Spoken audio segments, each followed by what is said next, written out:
우리 그리스도인들은 하나님께로부터 우리가 얼마나 큰 사랑을 받았는지 기억하고 그 은혜에 대한 감동을 가지고 살아야 하는 자들입니다.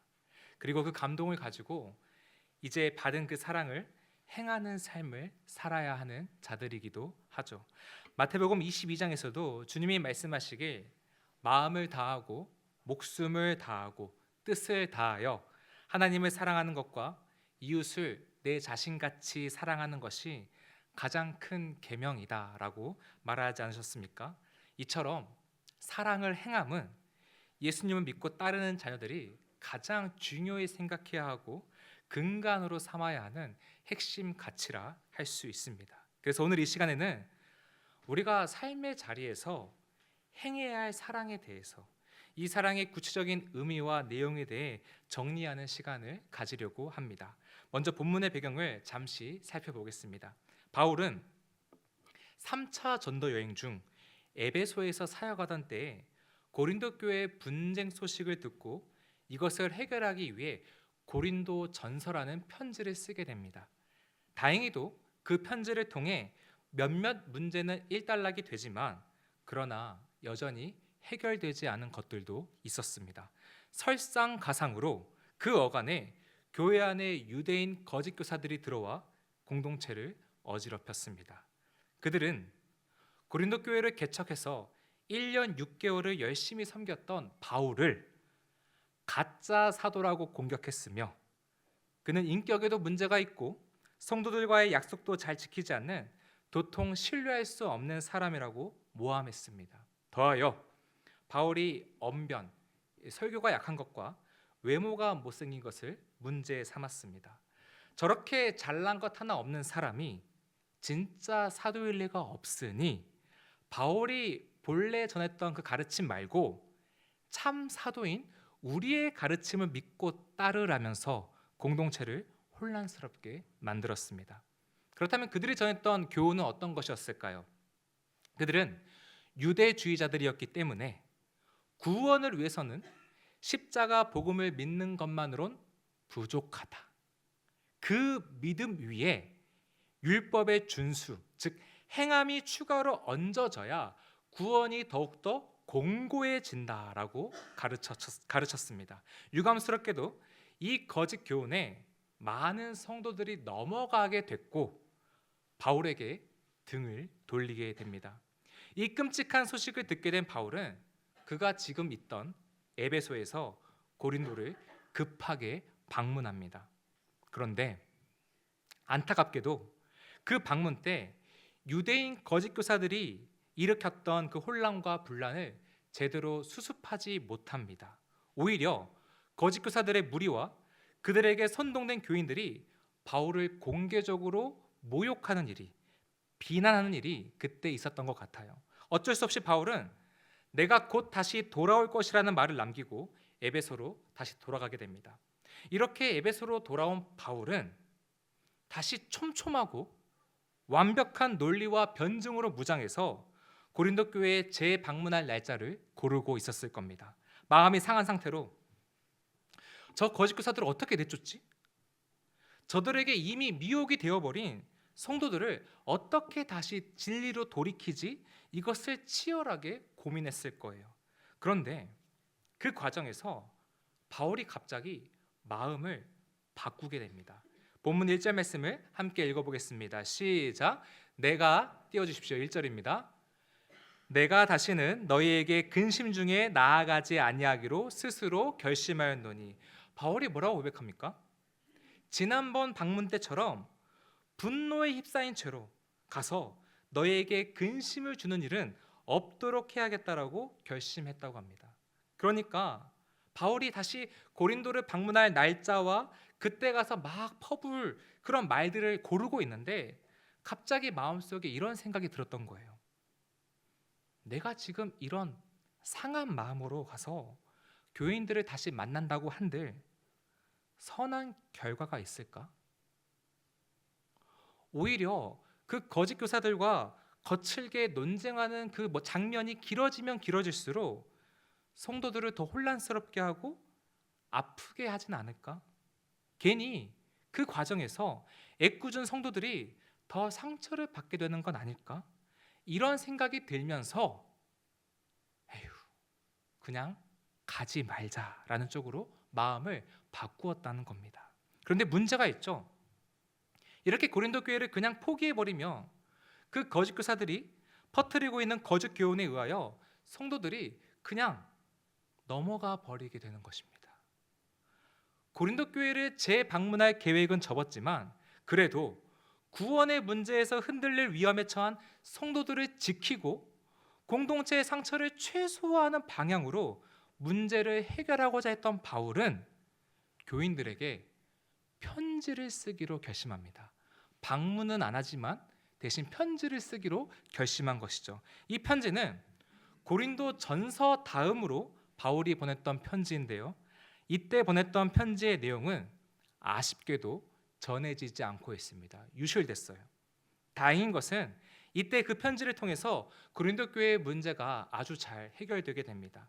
거짓 교사들의 계략에 넘어가 바울에게 등을 돌렸던, 대적했던 많은 교인들도 이때 그 편지를 통해서 회개를 하게 되죠. 이 기쁜 소식을 전해 들은 바울은 한 번 더 고린도 교회에 편지를 보내게 되는데 한 번 더 보낸 그 편지가 우리가 성경에서 보고 있는 고린도 후서라는 그 서신입니다.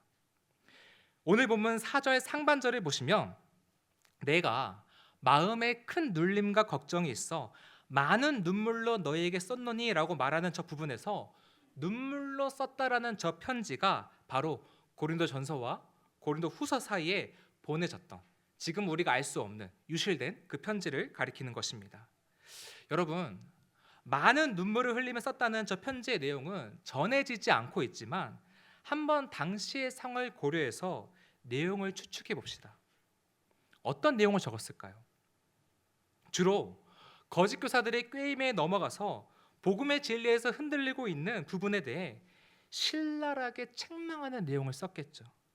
내가 처음 고린도 교회를 개척해서 너희와 함께 열심히 성경을 나누고 가르쳤던 그 복음의 내용을 기억해 봐라.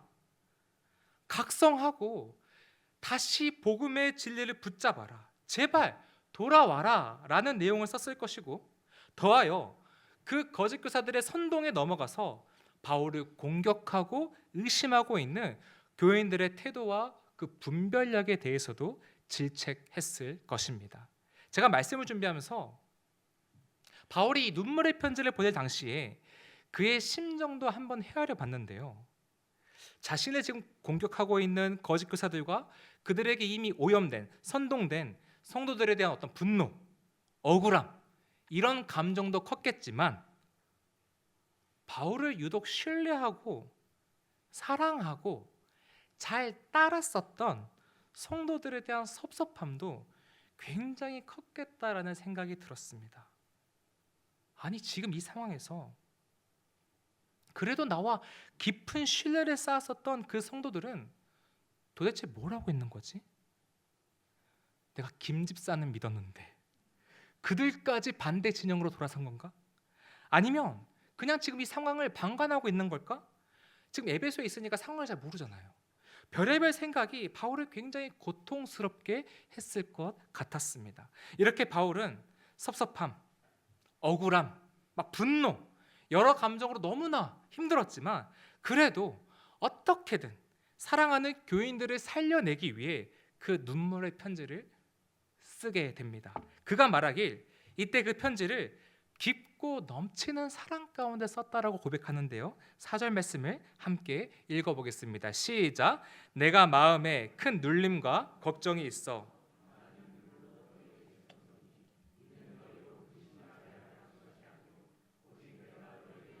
넘치는 사랑이 있음을 너희로 알게 하려 함이라.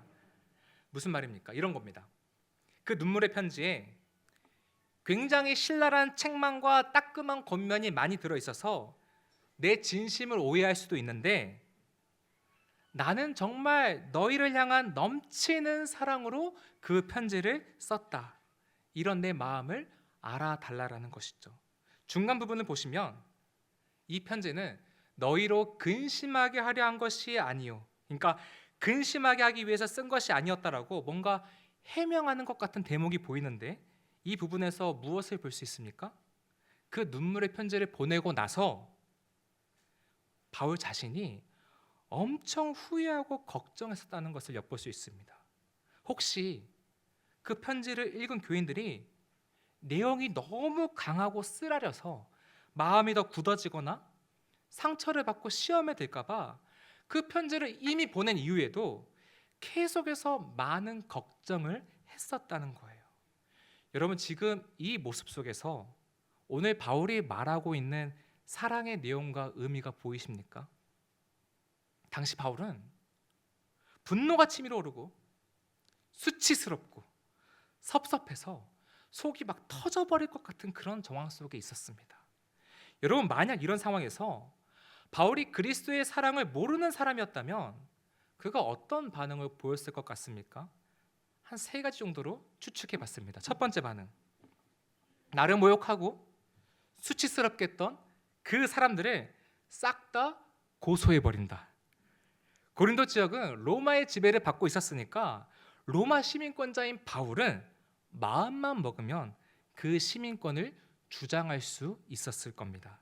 두 번째 반응, 그냥 고린도 교회 공동체를 포기해 버린다. 어차피 개척한 교회가 많잖아요, 선교 여행 중에.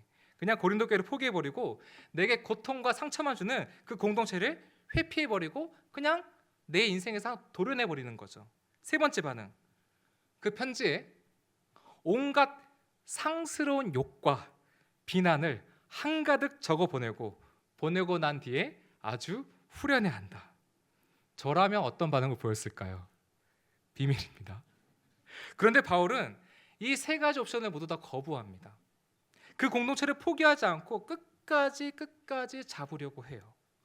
비록 편지에 공동체의 회개를 촉구하는 아주 신랄한 책망을 적긴 했지만 그래도 그 성도들을 사랑하고 존중하는 마음을 담아서 문장 하나하나, 단어 하나하나를 무례하게 쓰지 않기 위해서 아주 신중하게 골라가면서 썼을 것입니다. 그 편지를 보내고 난 뒤에도 성도들이 그 편지를 읽고 혹시라도 너무 마음이 상하지는 않을까 염려하며 잠도 제대로 못 잤을 겁니다. 지금 바울은 어떤 자기 감정의 후련함이나 심리적 안녕, 자기의 유익을 구하기보다 오히려 자기 마음에 상처를 준 타자, 교인들의 유익을 고민하고 있습니다.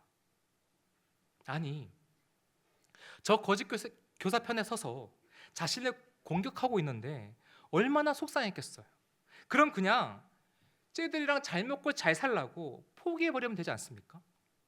이게 내 마음에 가장 편하게 해주는 선택이잖아요. 그런데 바울은 그 편한 방식을 거부합니다. 이 바울의 모습이 이해가 되십니까? 그러나 성경은, 아니 바울은 이것이 바로 기독교가 말하는 사랑의 내용이자 의미라고 말합니다. 바울이 고린도전서 13장에서 이 사랑에 대해 말하는데 그가 어떻게 말했는지 함께 읽어보겠습니다. 시작. 사랑은 무례히 행하지 아니하며 자기의 유익을 구하지 아니하며 성내지 아니하며 악한 것을 생각하지 아니하며. 사랑은 자신의 유익을 구하지 않는다라는 저 말을 뒤집으면 어떤 말이 됩니까? 사랑은 나의 유익이 아니라 남의 유익을 구하는 것이다라는 말이 됩니다. 바울은 지금 이 사랑을 보여주고 있는 겁니다. 내 마음을 아프게 한 성도들을 엄중한 심판대 앞에 세우거나 보복하려고 하지 않아요. 반대로 내 인생에서 도려내거나 포기하려고 하지도 않습니다. 공격 또는 회피는 다 자신의 유익을 위한 행동, 즉 자기애적 사랑의 표현이기 때문에 그 방법을 선택하지 않죠.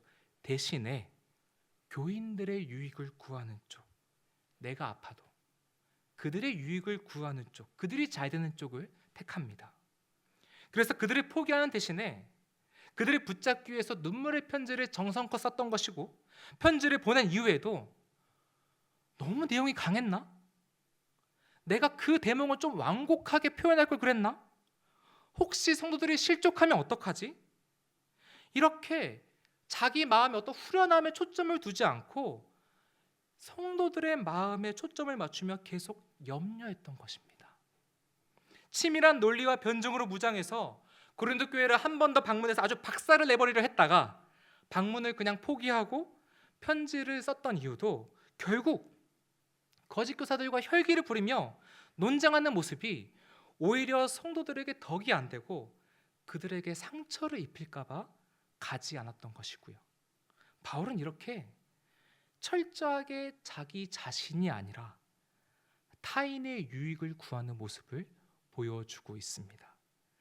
그 극심한 스트레스 상황 속에서도 교인들을 무례하게 대하지 않기 위해서 치열하게 애쓰고 있죠. 사랑하는 성도 여러분, 우리도 이 사랑을 구현하는 자리로 나아갈 수 있기를 소망합니다. 서론에서 말한 것처럼 사랑은 우리 그리스도인들이 근간으로 삼아야 할 핵심 가치이기 때문입니다. 그런데 안타까운 것은 어느 순간부터 많은 기독교인들이 개인적, 내면적 신앙생활에서는 열심을 냈지만 정작 사랑으로 살아내는 부분에서는, 이 살아냄의 부분에서는 인색해졌던 것 같습니다. 이기주의의 극치를 달리고 있는 시대 풍조에 휩싸여 많은 기독교인들도 똑같이 이기적으로 행하고 있고요. 어떻게 하면 교회 공동체에서, 내 일터와 가정에서 나의 유익을 구하기보다는 남의 유익을 구할까를 치열하게 고민하지 않습니다. 다른 사람의 입장을 고려해보는, 헤아려 보려는 그 과정을 생략한 채 내가 편한 대로만 하려고 합니다. 어떻게 하면 내가 좀 더 편안할 수 있을까? 내 마음의 안녕에만 초점을 두고 있다라는 것이죠. 그래서 말을 지나치게 자기 중심적으로 하기도 하고 자기 위주의 행동과 결정을 내리기도 합니다. 저도 어제 바로 이 부분에서 한 실수를 했는데요. 어제 저녁 식사를 위해서 이제 김밥과 순대를 집으로 시켰습니다. 식탁 위에서 김밥이 이제 말아져 있으니까 김밥 포장지를 펼치고 순대가 담긴 비닐을 풀고 있는데 건너편에 있던 아내가 저를 도와주려고 순대에 딸려온 소금을 제가 펼쳐진 김밥 포장지 한쪽 구석탱이에다가 이렇게 부어줬습니다. 그런데 이제 포장지가 원래는 말려 있다 보니까 펼쳐도 약간 이렇게 끝에는 경사가 있지 않습니까? 소량의 소금이 그 경사를 타고 제 귀한 김밥에 닿아버린 겁니다. 그러면 남편은 그 아내가 도와주려고 했던 그 지고한 동기에 감동하면서 주둥이를 그냥 닫고 있던지, 아니면 와, 간이 더 잘 맞겠네 라면서 맛있게 그냥 먹으면 되잖아요. 근데 제가 뭐라고 했는지 아십니까? 바로 어제 있었던 일이에요. 미간에 찌푸리면서 여보, 김밥에 소금이 닿았잖아 라고 이 쓸데없는 말을 해버렸습니다. 이 파괴적인 말을 내뱉은 이유, 어떤 상황이 가정 안에 펼쳐졌는지는 여러분의 상상에 맡기겠습니다. 말을 참 자기중심적으로, 그러니까 내 마음 가는 대로 할 때가 많은 것 같다라는 것이죠. 또 누군가 일터나 교회나 목장이나 아니면 같은 사역부서 간에나 누군가 내 마음을 조금이라도 불편하게 하면 반사적으로 그를 무례하게 대하거나 차갑게 대하고 뒤에서 험담을 하기도 합니다. 때로는 관계를 아예 끊어버리기도 합니다. 대놓고 끊진 않아요. 아주 수동적으로 세련되게 끊어냅니다. 다 내 마음을 지키기 위한, 그저 내 마음의 해소를 위한 자기애적 사랑의 모습인 것입니다. 남이야 어떻든 본인만 충족되면, 나만 편하면 그만이라는 것이죠. 혹시 우리 안에 이런 모습, 나의 유익과 안녕만을 구하고 타인의 안녕에는 깊은 관심을 갖지 않는 모습이 있었더라면 이 모습에 대한 진실한 회개가 일어날 수 있기를 간절히 소망해 봅니다. 부디 참 그리스도인의 증표인 이 사랑을 실천하는 자리로 나아가 주십시오. 누군가를 위해 희생도 해보시고 내 마음의 해소를 위한 응징이나 심판이 아니라 그의 유익을 위한 용납도 한번 선택해 보십시오. 그를 향한 험담을 멈추시고 덮어줄 것은 덮어주십시오. 그리고 그 사람이 보다 성숙해지기까지 기다려 주십시오. 이게 기독교가 말하는 사랑입니다. 사역을 하다 보면 종종 이런 고민을 갖고 계신 분들을 만나게 될 때가 있습니다. 목사님, 제 인생에 큰 고난도 지나가고 요즘은 너무 평안하고 감사한데 뭐랄까요? 이 평안함이 또 지속되다 보니 어떤 나른함, 영적 권태감 같은 것을 느끼는 것 같아요 라고 말하는 분들을 만나게 될 때가 있습니다. 혹시 여기 계신 성도님 중에 어떤 지루함이나 나른함 같은 것을 느끼고 계신 분들이 계십니까? 먼저 한번 스스로를 깊이 점검해 보시기 바랍니다. 무엇을 점검해 보시냐면 내가 그동안 나의 안녕, 나의 웰빙에만 너무 집중하고 있었던 것은 아닐까를 살펴보시기 바랍니다. 여러분이 지금 경제적인 어려움도 없고 인생에 큰 문제도 없으며 육신과 정신에도 별 어려움이 없는 상황에서, 소위 말해 형통 그 자체인 상황에서 오직 나의 안녕에만 주목하고 계시다면요, 그러면 당연히 나른할 수밖에 없습니다. 이 시간 그런 성도님들께 권면드리겠습니다. 나의 유익과 안녕을 넘어 타인의 유익과 안녕을 구하는 삶을 향해 여러분의 시간과 물질과 관심을 흘려보시기 바랍니다. 하나님이 완벽하신 주권 속에서 여러분에게 별다른 문제가 없는 평안한 상황을 허락하신 섭리와 이유가 있습니다. 다른 이들보다 상대적으로 마음의 여유가 있고 시간도 있으며 경제적으로도 여유가 있는 환경을 하나님이 허락하신 이유가 무엇이겠습니까? 다른 사람의 유익을 구하는 사랑을 나타내는데 훨씬 용이한 조건 속에 있으니 그 조건들을 가지고 사랑을 흘려보내는데 사용하라는 뜻인 것이죠.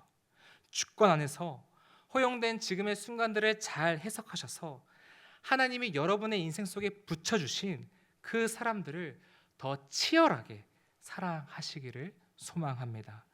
원래 관계가 좋고 편안했던 이들을 향해서는 이전보다 더 세심하게 그 사람의 입장에 서서 배려해 주시고 섬겨 주시고요. 반대로 관계가 어색한 사람, 웬만하면 피하고 싶고 그냥 끊어버리고 싶었던 그 사람에게는 오늘 바울이 그랬듯 용기를 내어 손을 내밀어 보시고 말을 건네 보십시오. 또 직장과 교회에서 누군가가 나를 조금 아프게 했다고 해서 마치 복수라도 하듯이 무례하게 대하지 마시고 기다려주며 따뜻하게 웃어 주십시오. 따뜻한 커피 한 잔을 대접하며 그가 살아온 인생을 경청해주는 수고를 한번 해보십시오. 외롭고 힘들어 보이는 사람, 소외되어 보이는 사람이 보인다면 그에게 마음과 시간을 써 보십시오. 어느 순간부터 마음이 불편하다는 이유로 소홀히 했던 타인의 유익을 구하는 이 사랑을 치열하게 흘려보낼 때 영적 권태감도 사라지게 될 것입니다. 물론 이런 생각이 드실 수도 있습니다. 목사님, 다 해봤죠. 다 해봤는데요, 사랑하면 손해만 봐요. 결국 제게 돌아온 건 제가 준 사랑을 무색하게 하는 이기적인 말과 행동뿐이더라고요. 사랑을 준 만큼, 제가 노력한 만큼 상처만 받았어요. 그래서 이제는 누군가를 사랑하고 선대하는 게 솔직히 좀 지쳐요. 거리 두는 게 제일 좋아요. 다들 이런 생각을 한 번쯤은 해보셨을 겁니다. 그런데 여러분, 우리가 하나님께 받은 그 사랑에 대한 반응으로 누군가를 사랑하는 과정에서 어떤 상처를 받았다면요, 저는 그 상처를 하나님이 책임지실 것이라고 확신합니다. 무슨 말이냐면, 사랑하다 생긴 상처는 하나님께서 그냥 상처로 끝나도록 방치하지 않으시고 반드시 그 관계와 사건 속에 어떤 열매가 맺히게 하실 것이라는 겁니다. 물동이를 지고 물을 기르러 다녔던 어떤 한 사람이 있었습니다. 매일 물을 기르러 1시간을 갔다가 양쪽 물동이에, 왼쪽 오른쪽 양쪽 물동이에 물을 채워서 또 1시간을 집으로 돌아왔습니다. 심심하니까 왼쪽 단지한테도 얘기하고 오른쪽 단지한테도 이야기를 하고 서로 친해졌습니다. 실제 이야기가 아니라 의인화된 동화의 내용이죠. 이 물동이가 주인하고 친해지니까 주인이랑 다니는 게 너무너무 행복한 거예요. 그렇게 하루, 일주일, 한 달, 1년 오랫동안 그 길을 왔다 갔다 물을 기르는데 어느 날 갑자기 무언가에 찍혀서 오른쪽 양동이가 조금씩 갈라지기 시작했습니다. 이 오른쪽 물동이가 이 사실이 너무너무 끔찍한 겁니다. 주인하고 이제 헤어질 생각을 하니까 좀 더 있으려고 온 힘을 다해 버텼습니다. 자기가 물이 안 새어나가게 막 스스로 힘으로 틀어 막은 거죠. 그 상태로 며칠을 더 왔다 갔다 했습니다. 그런데 점점 이게 내 힘으로 되지 않을 것 같아요. 어쩔 수 없이 틈은 점점 벌어졌고 물이 더 많이 새기 시작했습니다. 이제는 안 되겠다 싶어 주인에게 드디어 이야기를 꺼냈습니다. 주인님, 사실은 제 양동이에 지금 금이 가서 더 이상 물을 담을 수 없으니 날 버리세요. 이제 날 버리고 새 양동이를 가져오세요. 그때 이 주인이 들은 채 만취하면서 가니까 또 이렇게 말합니다. 주인님, 고생하지 마시고 날 그냥 버리라니까요. 그러니까 주인이 얘기하죠. 여기 뭐가 보이니? 언제 피었는지 꽃이 활짝 피었는데요. 주인이 말했습니다. 이 꽃 네가 만든 거야. 네? 제가 만들었다고요? 나는 네 양동이에 금이 갔던 그날 우리가 걸어가는 길에 꽃씨를 뿌려 두었지. 그리고 오고 가는 길에 이곳에 네가 물을 주었으니 네가 키운 것이 아니냐. 성도 여러분, 사랑을 행하는 여정 속에서 당연히 상처 받으실 수 있습니다. 마음이 크게 깨지게 될 수도 있습니다. 예수님께서도 자기 백성들을 사랑하시면서 마음이 상하는 순간들을 수없이 겪지 않으셨습니까? 십자가를 지신 일이 그 대표적인 사건이죠. 그러나 그 상함의 자리에서 어떤 일이 일어났습니까? 구원이라는 아름다운 꽃이 피어났습니다. 마찬가지로 주님은 우리의 상처가 있는 그 자리에서 반드시 꽃을 피우실 것입니다.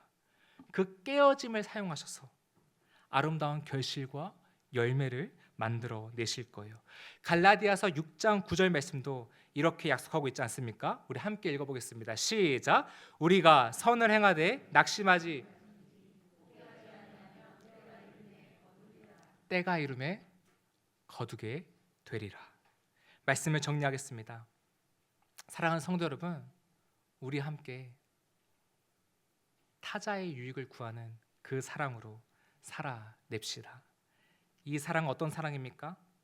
나 중심적이고 편한 사랑이 아니라고 했습니다. 고린도전서 13장 4절 5절 말씀을 함께 읽겠습니다. 시작. 사랑은 교만하지 아니하며 무례히 행하지 아니하며 자기의 유익을 구하지 아니하며 성내지 아니하며.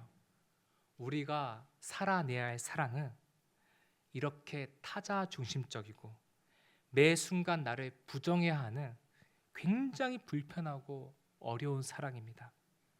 나와 잘 맞고 나에게 안정감과 기쁨을 주는 그 사람만 사랑하거나 조금 안 맞고 내 마음을 어렵게 했다고 바로 도려내버리는 그런 자기애적 사랑이 아니라 바울처럼 내게 어려운 사람들까지도 사랑해주고 그의 안녕을 염려해주는 그런 어려운 사랑인 것입니다. 어렵고 불편하다고 체념하시겠습니까? 아니요. 죄인이었던 여러분을 사랑하시기 위해 십자가에서 자기 목숨까지 버리신 그리스도를 생각하십시오. 여러분은 그토록 어렵고 불편한 사랑을 받은 존재들입니다. 그 사랑을 먼저 받고 경험한 자녀답게 이제 그 사랑을 행하는 자리로 나아가시기를 간절히 축원합니다.